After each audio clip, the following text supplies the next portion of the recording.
जय हिंद। वेलकम आपका assessment jobs and welfare channel में।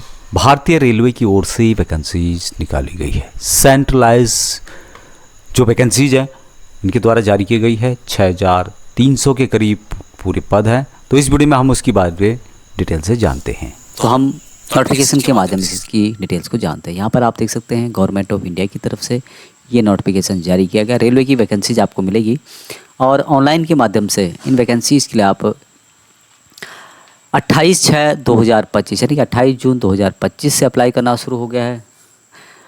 लास्ट डेट अप्लाई करने की है 28/7 यानी 28 जुलाई 2025 तक आप इनके लिए अप्लाई कर सकते हैं। पेमेंट वगैरह फीस 30/7/2025 को जमा कर सकते हैं। हालांकि पूर्व सैनिकों के लिए यहाँ पे कोई भी एप्लीकेशन फीस नहीं है।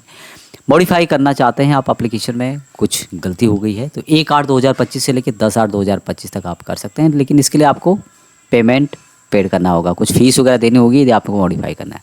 बाकी dates during which eligible subscribe candidate, तो ये आपको शो हो जाएगा 21/8/2025 से लेके 15/8/2025 तक। अब यहाँ पर वैकेंसीज जो निकाली गई है इसके बारे में यहाँ पर बताया गया है। आरआरबीज की जो भी वैकेंसीज हैं ऑनलाइन के माध्यम से इन वैकेंसीज़ के लिए आप अप्लाई कर सकते हैं। पहली वैकेंसी यहाँ पे है टेक्नीशियन ग्रेड 1 सिग्नल लेवल 5 की यहाँ पर सैलरी दी जाती है। इनिशियल जो पेमेंट यहाँ पे 29,200 रुपये और यहाँ पर 33 साल मैक्सिमम है और टोटल 183 वैकेंसी यहाँ पे है। दूसरा है जो कि टेक्नीशियन ग्रेड 3 की है, लेवल 2 की सैलरी 19,900 रुपये। इसमें आपको सबसे ज़्यादा वैकेंसी यानी कि पूरी वैकेंसी इसी में आपको मिलेगी। 29 कैटेगरी की वैकेंसी इसमें है, जबकि ग्रेड 1 में एक कैटेगरी की वैकेंसी है। तो टोटल यहाँ पर 6,055 वैकेंसीज है, 30 साल मैक्सिमम है। तो टोटल बात की जाए तो 6,238 वैकेंसी जिनके द्वारा दी गई है। अभी यहाँ पर सभी को रिजर्वेशन दिया जाएगा जिसमें कि एक्स सर्विसमैन भी शामिल हैं। All the candidates seeking reservation relaxation benefit application to be SC, SC, OBC, NCL, EWS, PW and ex serviceman को यहाँ पे दिया। मेडिकल के बारे में यहाँ पे बताया गया है। एज यहाँ पर है जो 18 से 33 साल है जो कि टेक्नीशियन ग्रेड 1 सिग्नल की वैकेंसी है। 18 से 30 साल है जो कि ग्रेड 3 पोस्ट के अंतर्गत वैकेंसी के द्वारा निकाली गई। अब यहाँ पर शॉर्ट लिस्टिंग कैंडिडेट के बारे में बताया गया है कि यहाँ पर जो है CVT के आधार पर नॉर्मलाइजेशन किया जाता है, उसके बाद DB होता है, मेडिकल टेस्ट होता है, उसकी जानकारी यहाँ पर दी गई है। नेगेटिव मार्किंग के बारे में बताया गया कि 1/3 mark of every wrong answer जो CVT 1 है उसमें यदि गलत होता है तो उसके हिसाब से आपका कटेगा। एप्लीकेशन से रिलेटेड कोई इश्यूज आ रहा है ऑनलाइन के माध्यम से अप्लाई करने के लिए, यदि आप प्रॉब्लम में है, ट्रबल कंडीशन में है, तो आप यहाँ पर जो नंबर दिए गए हैं इसको आप ऑफिस टाइम पे 11 बजे से लेकर 5 बजे शाम तक वर्किंग डे पर, वर्किंग टाइम पर आप पूछ सकते हैं। नंबर यहाँ पर आपको देखने को मिल रहे होंगे।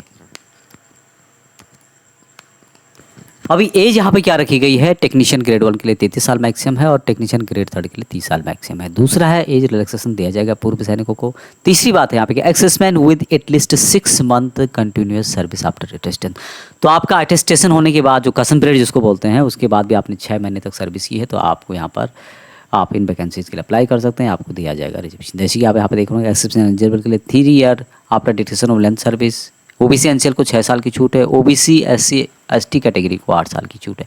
तो जो भी आपकी एज है उसमें से जितनी आपने सर्विस की है उसको माइनस करने के बाद 3 साल की और छूट दी जाती है और उसका कैलकुलेशन करने के बाद आपकी जो एज है 33 साल से ज़्यादा नहीं होनी चाहिए ग्रेड 1 के लिए और 30 होनी चाहिए ग्रेड 3 के लिए। उसके अलावा कुछ यहाँ पर छूट दी जाती है जो कि यहाँ पर आप देख रहे होंगे। एक्सिवन OBC को 6 साल तक भी छूट है और SC ST को 8 साल तक भी छूट दी जा रही है। एप्लीकेशन फ़ीस की बात करें यहाँ पर, तो यहाँ पर जो पूर्व सैनिक हैं उनको यहाँ पर मात्र 250 रुपये आपको ऑनलाइन के माध्यम से जमा करने हैं और ये भी आपको बाद में वापस मिल जाएंगे। Total fees 250 shall be refundable duly deducting bank charges as applicable on the appreciative CVT। तो जो भी कुछ चार्जेस यहाँ पर 2-4-20-25 रुपये उसको कट करने के बाद आपको वापस मिल जाएंगे ये, जैसे आप यहाँ पर CVT 1 को अटेंड करते हैं। अभी पेपर जो आप यहाँ पर देख रहे होंगे tentative subject wise breakup of questions of CVT of technician grade 1 signal. तो यहाँ पर सब्जेक्ट जनरल अवेयर से रिलेटेड 10 क्वेश्चन होंगे जो कि 10 मार्क के होंगे। General intelligence and reasoning 15 question होंगे 15 मार्क के। Basic of computers and applications 20 question होंगे 20 मार्क के। दूसरा होगा मैथमेटिक्स का 20 क्वेश्चन 20 मार्क का और बेसिक साइंस एंड इंजीनियरिंग ये भी होगा आपका 35 क्वेश्चन 35 मार्क के। टोटल 100 क्वेश्चन होंगे 100 मार्क के। Pattern and syllabus of CBT of A2 level technician, ये इनके द्वारा बताया गया है, जो कि ग्रेड 1 टेक्नीशियन के लिए है।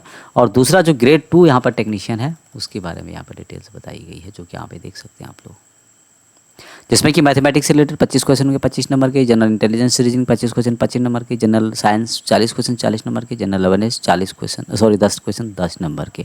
तो ये है आपका टेक्नीशियन ग्रेड 3 के लिए। डॉक्यूमेंट वेरिफिकेशन के बारे में यहाँ पे बताया गया है। अभी वैकेंसी जो दी गई है इनके द्वारा और क्या यहाँ पर क्वालिफिकेशन रखा गया है उसके बारे में भी हम यहाँ पर जान देते हैं। यहाँ पर देख रहे होंगे आप लोग कि technician grade 1 signal 5 level, pay level 5 का है।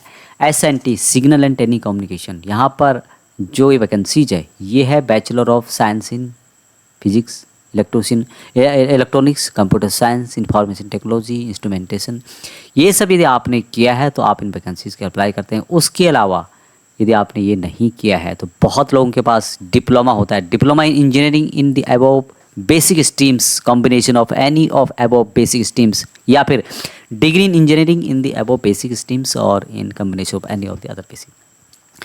तो यदि बेसिकली यहाँ पे आपने डिप्लोमा किया हुआ है इलेक्ट्रॉनिक्स से, कंप्यूटर साइंस से, इंफॉर्मेशन टेक्नोलॉजी से, instrumentation from the recognized university institute, BSc in combination, तो इस तरह से आपने किया है electronics, computer science, information related, तो आप इन वैकेंसीज के लिए अप्लाई कर सकते हैं। काफ़ी लोगों के पास सिग्नल हो, EME हो या इक्विवेलेंट एयरफोर्स नेवी के हो जिनके पास इस तरह का डिप्लोमा होता है। अभी अन्य वैकेंसीज टेक्नीशियन ग्रेड 2 की है, 3rd ट्रैक मशीन इंजीनियरिंग, इसके लिए भी आपके पास मैट्रिक पास होना चाहिए, साथ में ITI होना चाहिए। और किस में होना चाहिए ITI? Electrician, electronics, mechanic, instrumentation, mechanic, मैथोलॉजिक्स, mechanic diesel, mechanic motor vehicle, welder, mechanic और matriculation SSC plus course completed 8 apprenticeship, यदि ये भी आपका अप्रेंटिसशिप भी है तो आप इन वैकेंसीज का भी अप्लाई कर सकते हैं। बाकी यहाँ पर जो आप अलग अन्य पोस्ट देख रहे होंगे, टेक्नीशियन ग्रेड 2 3rd की है, ये ब्लैक स्मिथ की है, इसके लिए भी matric pass, SSLC plus ITI from, यानी 10th पास या फिर ITI या फिर 12th पास या ITI। तो ज़्यादातर मैट्रिक पास के यहाँ पे हैं, 12th पास भी आपको मिलेगा कहीं पर जिसमें ITI मांगा गया है। तो ज़्यादातर आपको ये सब मिलेंगे टेक्नीशियन ग्रेड 1 इलेक्ट्रिकल की, इसके लिए भी मैट्रिक या फिर ITI। किससे संबंधित है ये यहाँ पर बताया गया है। यहाँ पे देख रहे होंगे टेक्नीशियन रेफ्रिजरेटर एंड कंडीशनिंग, उसके अलावा यहाँ पर सिग्नल एंड टेलीकम्युनिकेशन से रिलेटेड भी है, ग्रेड 3rd की, मैट्रिक, ITI। तो इस तरह से आप यहाँ पर वैकेंसीज़ को दे सकते हैं। तो काफ़ी यहाँ पर जो वैकेंसीज हैं एक्सेसमैन की वो भी यहाँ पर बताई गई है, जो कि यहाँ पर देख सकते हैं आप लोग। टेक्नीशियन ग्रेड सिग्नल की वैकेंसी यहाँ पे है, एक्सेसमैन का कॉलम यहाँ पे एक वैकेंसी है। 3 वैकेंसी आपको मिलेगी वेस्टर्न रीजन के अंतर्गत, वेस्टर्न रेलवे में। टेक्नीशियन ग्रेड 2 इलेक्ट्रिकल की इसी तरह से 16 वैकेंसीज यहाँ पे है, जो कि टोटल टेक्नीशियन ग्रेड 3rd की है, और 17 वैकेंसी टोटल इनके द्वारा अहमदाबाद जोन के अंतर्गत RRB अहमदाबाद की दी गई है। अजमेर जोन की बात करी जाए तो यहाँ पर एक्स सर्विसमैन का कॉलम यहाँ पर देख सकते हैं आप लोग, जिसमें कि 13 वैकेंसीज आपको मिलेगी, जो कि ग्रेड 3rd के अंतर्गत है। उसी तरह से यदि आप ये है अजमेर जोन के अंतर्गत। नेक्स्ट जोन जो यहाँ पर दिया गया है बेंगलुरु जोन के अंतर्गत, तो इसमें दी गई है आपके टोटल 12 वैकेंसी, जो कि आपको मिलेगी ग्रेड 3rd के अंतर्गत। यहाँ पर आप इसके बारे में चेक कर सकते हैं। एक्सेलेंट कॉलम यहाँ पे दिया गया था, टोटल यहाँ पर 12 वैकेंसीज है, जो कि बेंगलुरु रीजन के अंतर्गत है। अभी इसी तरह से यदि आप यहाँ पर देखेंगे तो अलग अलग टाइप की आपको वैकेंसीज मिलेगी। यहाँ पर 12 के बाद 4 वैकेंसी दी गई है, जो कि भोपाल जोन के अंतर्गत दी गई है। उसी तरह से यहाँ पर बिलासपुर की वैकेंसीज है, भुवनेश्वर की है, अलग अलग टाइप की यहाँ पर दी गई है। चेन्नई के अंतर्गत कितनी वैकेंसीज है वो भी ये देख सकते हैं। ये वैकेंसी जो 139 वैकेंसी एक्स सर्विसमैन की चेन्नई में, किसकी है ये? ज़्यादातर 137 वैकेंसीज ये है ग्रेड 3rd की। तो काफ़ी वैकेंसी यहाँ पे मिलेगी आपको इस तरह से। एक्स सर्विसमैन की 16 वैकेंसीज गुवाहाटी में दी गई है। टोटल 32 वैकेंसीज दी गई है जम्मू एंड श्रीनगर के अंतर्गत पूर्व सैनिकों के लिए। एक्स सर्विसमैन का कॉलम यहाँ पे देख पा लोगे, इसमें भी 148 वैकेंसीज RRB कोलकाता के अंतर्गत है। तो इस तरह से यहाँ पर आप चेक कर सकते हैं वैकेंसीज के बारे में यहाँ पर बताया गया है। एक्स सर्विसमैन का कॉलम यहाँ पे दिया गया है, अलग अलग टाइप की वैकेंसीज है। नोटिफिकेशन का लिंक आपको वीडियो के डिस्क्रिप्शन में मिलेगा। इन वैकेंसीज के लिए आप एलिजिबल हैं तो अप्लाई कर सकते हैं।